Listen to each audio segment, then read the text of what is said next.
Welcome back to the Sebastian Scales Show.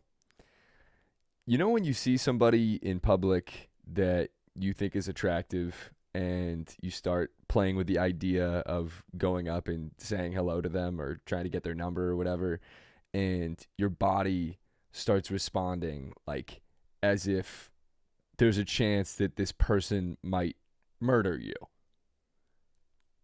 Just hypothesizing about what you would say to them makes you feel like you're in imminent danger. I was I was walking on the beach, and there was this smoke show chick who like so I was walking on the beach, and there was this smoke show chick who was walking. I was like parallel with the water, and she was walking inland to go get her stuff or something.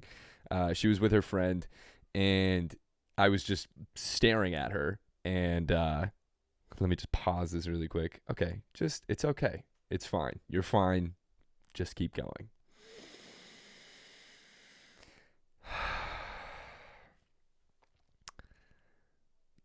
So I was walking on the beach, and I saw this smoke show chick who was walking inland back to where her towel was, and I was walking like parallel to the beach. And so I saw her from a distance, and I was walking her direction, and she was walking away from me, or like perpendicular to me. So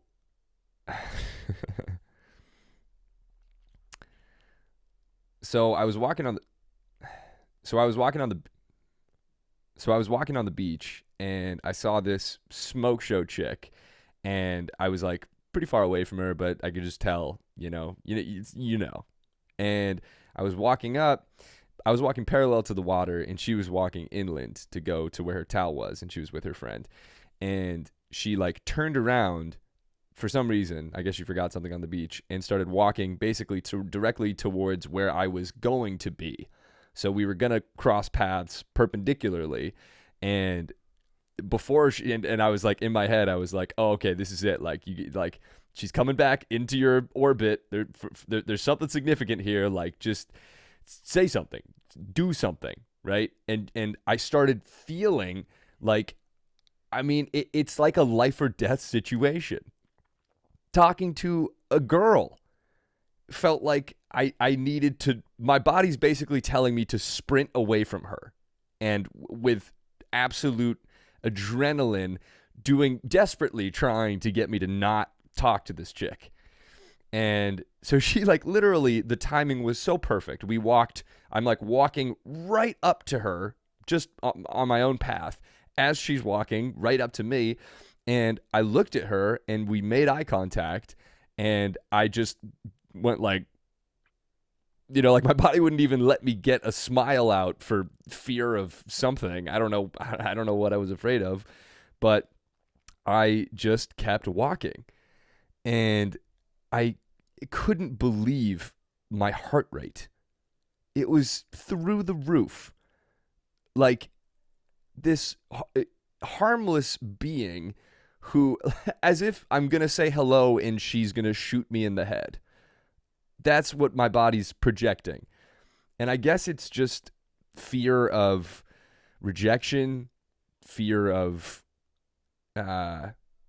embarrassment. It's fear. The reason that I didn't do it was because I was afraid of what? I don't know. I don't know what there is to be afraid of that warrants my heart racing, and it's weird too, because biologically we want to procreate. We want to have offspring. And that's what this would, in our heads, be like. The idea, the long-term goal would be to procreate with this person. And yet our bodies are like, no, no, no, no, no, no, don't do it. Don't do it. Like, it should be the opposite way, where it's like you don't say hello, and then your body starts freaking out because it's like, we're not going to reproduce. But for whatever reason, my body decided to basically have a panic attack in that moment. So I didn't say hello.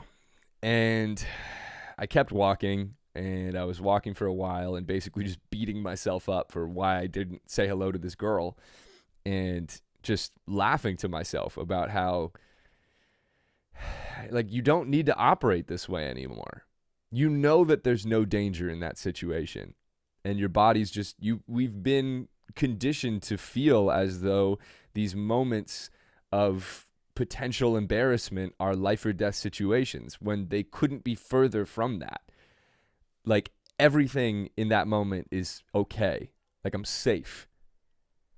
And I just was laughing about my body's response to this. So anyway, I walked down the beach for a while, and eventually I got to a point where I decided to turn around. And of course, this is the only thing I've been thinking about. And now I'm in my head thinking about how perfect she was and how we would have been perfect together, and how big her ass was, and all of the things that I'm now regretting not talking to her because of. Don't know if that makes sense, but I started walking back, and eventually I got like kind of close to the spot where I'd seen her, and I was like, okay, if she's still here, I'm going to go up and talk to her. I'm going to do it. And sure enough, she was sitting where her towel was with her friend, and I just walked right up to her, and I felt it. The same feeling came back, even though about 30 seconds after I was out of her vicinity, my heart rate initially had calmed down. Now it's right back up, just pulsing in my chest. And I saw it, and I was like, okay, this is an opportunity to overcome this feeling, to overcome fear, and to further convince myself that these are not situations that I need to be worried about. In fact, I should be excited, like, whenever my body starts feeling like this, because it's an opportunity to prove it wrong once again. And so I just went up to her, and my brain started playing all of these potential scenarios of what I could say, how she'll respond, how I'll respond, just going through the ringer in terms of potential outcomes of this situation. And eventually I just got up to her, and I hadn't come up with a plan. And so I just said, hello.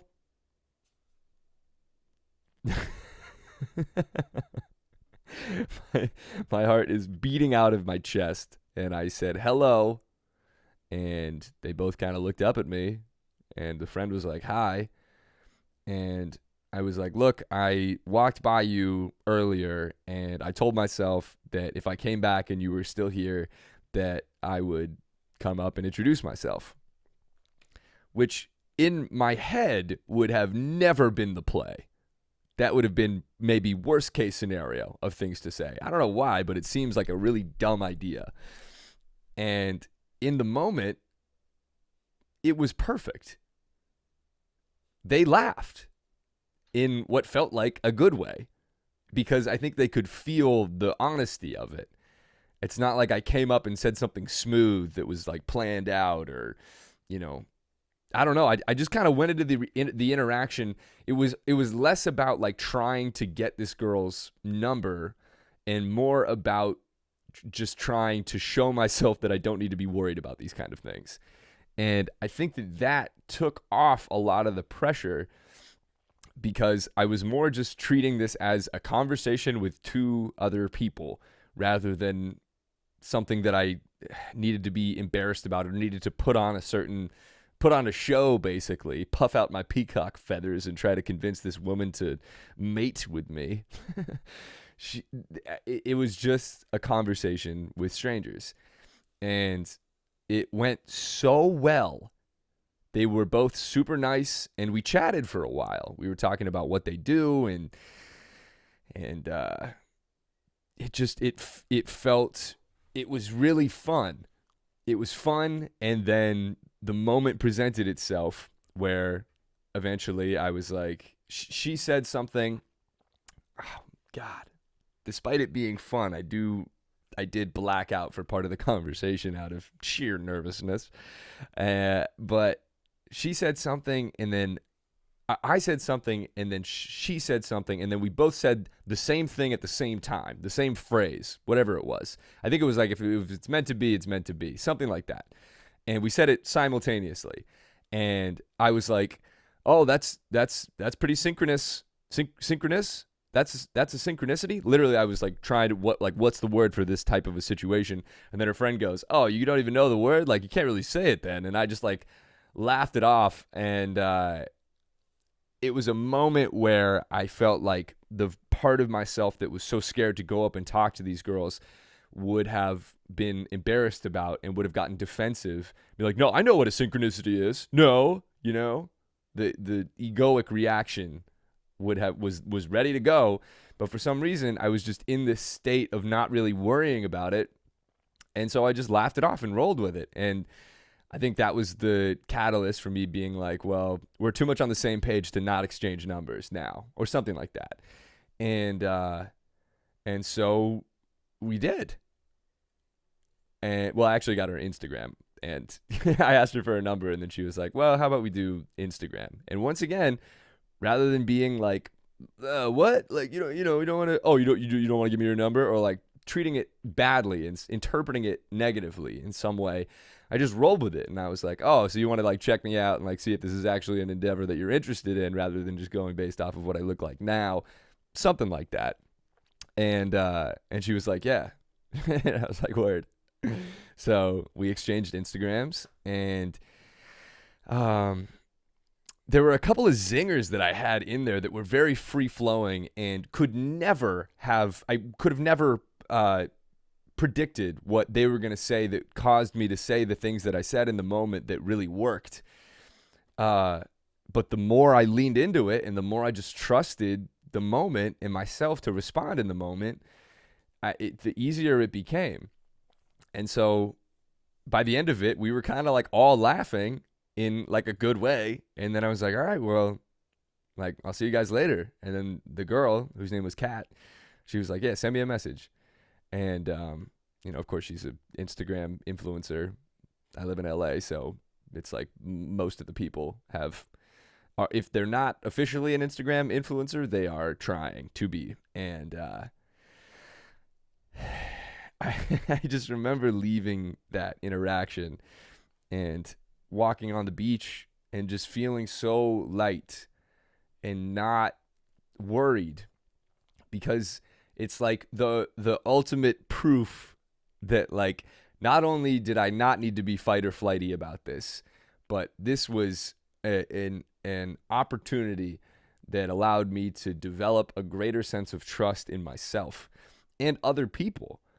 Like, trust these two ladies who are on the beach to not be wanting to murder you for saying hello. And I think part of it too is like sometimes you just feel like weird. Like I feel weird about just like approaching somebody and saying hi and like trying to get their number or Instagram or whatever. But that is really only true if you believe it. I think the person that you're approaching can pick up on how you're feeling about the interaction. And if you're confident, they feel that. And if you're weird, if you feel weird about doing it, they're going to feel weird about you doing it. So it actually kind of worked out perfectly, because I think in that, when I first saw her and she was coming back to the beach and I was walking by and I made that weird face, like that was my attempt at not being weird. That was my attempt at doing something that was cool, which is basically just like trying too hard. It's forcing. And instead, it just like I let the whole conversation play out and it went so well. And I was just, it felt so good. And obviously it would be great to see her. I messaged her and she responded. I said, hey, nice to meet you. And she said, nice to meet you too. So I'm going to ask her if she wants to get a coffee or something. But it just felt so good to go against what felt like just certain demise in the moment. I felt so afraid. And it's ego. Of course, it always seems to come back to ego. Because there's no danger in that moment, but my ego feels like embarrassment is the equivalent of death. You know? And it doesn't serve any purpose. Like, embarrassment is as impactful as you allow it to be. If you don't view embarrassment as something that's life or death, it's not going to be perceived that way by your body. And that was why, like, when I didn't know how to say synchronicity appropriately in the conversation and the girl made fun of me, it was like, oh, like, this is funny. I don't need to win this. I don't need to, and it's a turnoff too. Like, if you can't take a joke, oh shit. Oh, well, this is the new angle. And as I'm recording this, it's, it's interesting because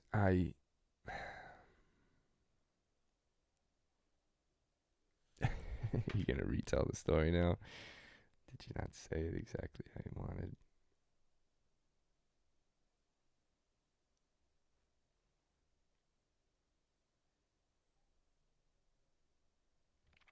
All right. So,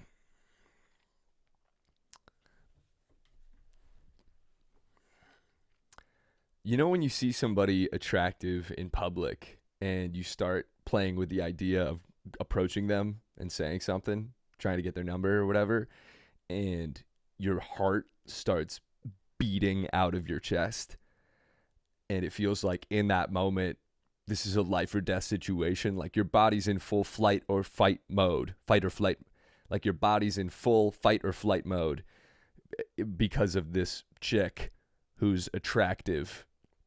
Your body's like, we got to get out of here. This is imminent danger. This chick is presenting. It could not be lower stakes, but we risk rejection and embarrassment, which to our egos feels like death.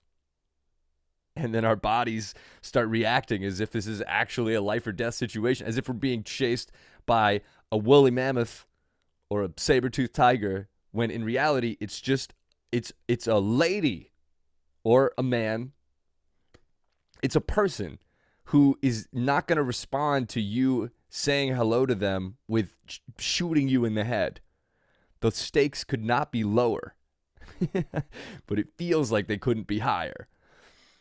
Anyway, I saw this chick on the beach, and I was walking by her, and I started playing with the idea of what I was going to say to her, and I started, my heart started racing, like way too fast for the situation.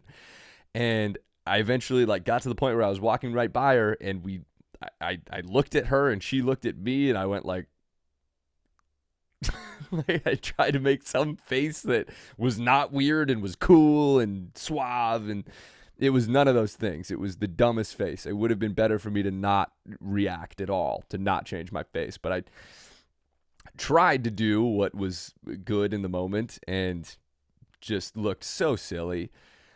She looked great still, this absolute smoke. Anyway, I kept walking on the beach and just so mad at myself for not saying something to this girl and for treating this situation with unreasonable amounts of significance. And I walked down the beach for a while. Eventually I turned around and I was like, okay, if she's still there, I'm going to go up and say hello to her. So sure enough, she was there. And the moment I saw her, my heart rate just shot up again. Just my body's doing everything in its power to be like, get out of this situation. This is not worth it. Which is also so backwards, because our bodies are wanting to reproduce, and yet in this moment our hearts are like, no, don't, anything but this. Anything would be better than you trying to talk to this woman. It seems backwards. You'd think that our bodies would be freaking out if we weren't going to try to, essentially reproduce. Anyway, I saw her and the feelings came back, and I started playing out all of the things that I was going to say to her in my head, and what she was going to respond, and how I was going to respond, and how cool it would be, and how I'd have the perfect things to say, and all of these trying to plan out the whole conversation with this chick. And eventually I got up to her and realized I haven't even planned what I'm going to say first. But at this point, I'm looking at her and she's looking at me. So gotta act. No time for thinking anymore. No time for thinking anymore. And so I said, hello. And that was in my head, that was the worst thing I could have done. Which, by the way, they said hello back. It was fine.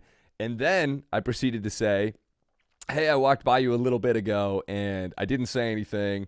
And I told myself that if you were still here on the way back, that I would say hello. Which somehow was infinitely worse than me saying hello just before this in my head. But in the moment, it was genuine. It's just the truth. It's what happened. And there was no like ulterior motive. It was like this burden felt like lifted in that moment off of me to perform and put on a show and be funny and like, you know, make things go a certain way instead of just being like, here's where I'm at. How are you doing, lady? She was there with her friend. And I said that and they laughed. And it felt like genuine laughter, not like, haha, you freak. It felt good. And then we just started chatting. And it wasn't weird, and we went back and forth for a while, and I wasn't planning anything out. I was just listening and then responding, and things were flowing, and it went super well, and I ended up getting her Instagram. She's smoking hot online as well, and I left that conversation just feeling like genuinely excited for the next time that I get to once again show my body that like, hey, this isn't, you don't need to react this way to this. Like, what's the deal here? Is this really, is she going to shoot you in the head if you say hello? This is not the type of situation that you're reacting to it as if it is. The stakes could not be lower. So feel free to just be honest, tell the truth, and say hello.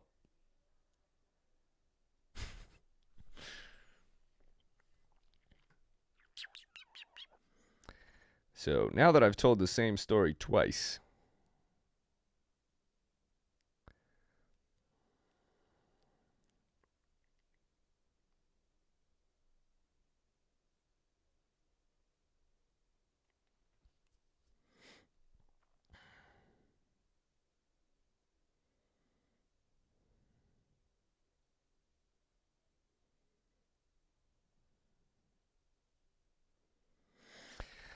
okay, might be a bit of a shorter episode.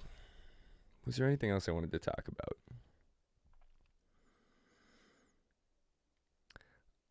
When you feel those feelings of nervousness and worry and stress, those are opportunities to let go and to get to the other, to overcome these feelings, to overcome fear.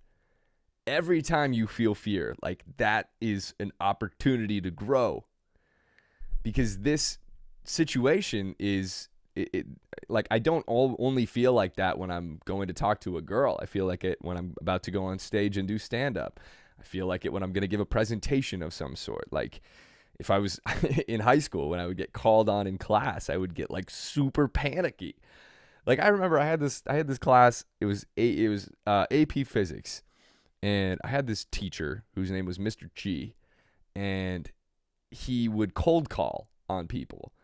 And in that class, it felt like if I got called on and I didn't know the answer, it felt like a similar amount of weight as this girl rejecting me. It felt like ultimate embarrassment, not knowing the answer in a room full of your peers who will judge you and never think highly of you ever again and hate you. I thought that they hated me if I got these questions wrong. And so I would just be sitting, it was my first class, I think it was Tuesdays and Thursdays, and first class in the morning, and I would be nervous on the way to school because I knew that for an hour and a half, I was going to have to be on edge, ready to go, trying to answer a question. And I was tensing, and like my heart rate was just going. Like my heart rate in that class was probably 20 to 30 beats per minute above the average heartbeat in class, in all my other classes, just out of sheer fear. And as if that helped with anything. And I wouldn't even like, I would get more questions wrong because I was nervous about getting called on. I would just like be desperately trying to not make eye contact with the teacher. Every time Mr. Chi every time you could kind of tell if he was going to start asking a question because he like would look around the room. And so I felt like everyone in the classroom's eyes just like shot down to the ground, except for the smart kids. But wow, when he called me Sebastian. Literally a PTSD. He would put a T in my name. And I remember being like, I remember at one point just wanting to just like, I felt like this guy was harming me with his words. Not even that he was being mean. He was just like, I felt like he was creating this whole it felt like a power trip for him. Like he liked the way that he liked to be able to call on people. Maybe that's just my internal disdain for this guy that I still hold on to in some extent, but I don't know. I also am now thinking about the way that I said he called me Sebastian. Like, that's what he said, and it's how he sounded. So, is that racist if that's what I say? Like, it feels like it would be more racist for me to be like, yeah, he called me Sebastian. That would be like cultural appropriation or like whitewashing his accent or something. But that's not what he did. He would be Sebastian. What is the... Okay. He called me Sebastian. And one time he called on me 4 times in a row. And I didn't know the answer to any question. And he kept calling me. He kept calling on me to... I hope he was just trying to give me the opportunity to get one right, but it really felt like he knew that I didn't know the answers to this part of the physics questions, and it felt like he liked calling on me and me not knowing. But that, I mean, talk about a first world problem, but that fucked me up. I hated that. I hated that class, and I didn't learn because I was stressed all class. Instead of just seeing the situation for what it is, which is, first of all, everyone in that class is in their heads thinking similar things. Please don't call on me, except for the smart kids. Even they might have felt more pressure, actually, now that I think about it, to maintain this reputation. Or maybe nobody's thinking about this. I don't know. Probably people don't give a fuck if I get the question wrong or right. But in my head, there's so much of my identity associated with being right and knowing the answers that if something goes against that grain, then my identity is threatened. And in the same way that if I say hello to this girl on the beach and she rejects me, then my identity, this image of myself that I've created that doesn't get rejected often, all of a sudden takes a hit. Or it feels like this whole image is like subconsciously created, or I don't know. But they're similar situations because they neither of these things are actually happening. None of it. It's all in my head. But I'm still reacting as if this is what's going on. And it felt good to prove myself wrong right away, to get like tangible proof and confirmation that all of the heartbeat, all of the heartbeats, it felt good to get proof that the elevated heart rate, all of the reasons that I was coming up with about why I shouldn't say something, why this is not a situation that's worth acting on, why I need to get out of the situation, why all of these things are just fabricated. It's all made up in my head. And we're trying to keep our identity and ego safe in the same way that we used to try to keep ourselves safe, physically, our actual being safe. Not our mental idea of what we are, but what we physically are. Because that's what fight or flight is for. Like, to get out of a situation or to fight if need be. But I'm talking to a girl on the beach. I'm certainly not going to fight her, and I'm definitely, hopefully not, going to run away from her, although in the moment it felt like that was the right decision to do. But I think the more situations that you run into where you feel like that and you decide to do the thing regardless, just like with stand-up, the easier it becomes, and the more you view these feelings as opportunities for growth rather than something that you need to be afraid of. So it's like transforming fear into like excitement and genuine curiosity for how the event will unfold rather than planning it all out and being like, okay, I figured this out. Here's how it's going to go down. I was right. This warrants and justifies all the planning that I do in my head all the time about everything else. It's like, no, I could not have planned that interaction with that girl to go anywhere near as good as it actually went just by going with it. Just by trusting myself and her. It's like we're capable, you know? Like we're capable beings of holding conversations with strangers. We don't need to be afraid. And I think that is a big shift, and it made me excited to do things like this in the future. I mean, it's similar to doing this podcast. And when worrying about, here are all the outcomes that could happen that would be bad. And let's not even consider the fact that people might like this. Let's not consider the fact that this girl might be super into you. Let's not consider the fact that there's unlimited, infinite, hypothetical positive scenarios. Let's only focus on the things that would be embarrassing. It's not working anymore, this thought process. So this is a step towards changing it and towards embracing fear rather than running from it. And yeah. Thanks for listening. I'll see you in the next one. Peace.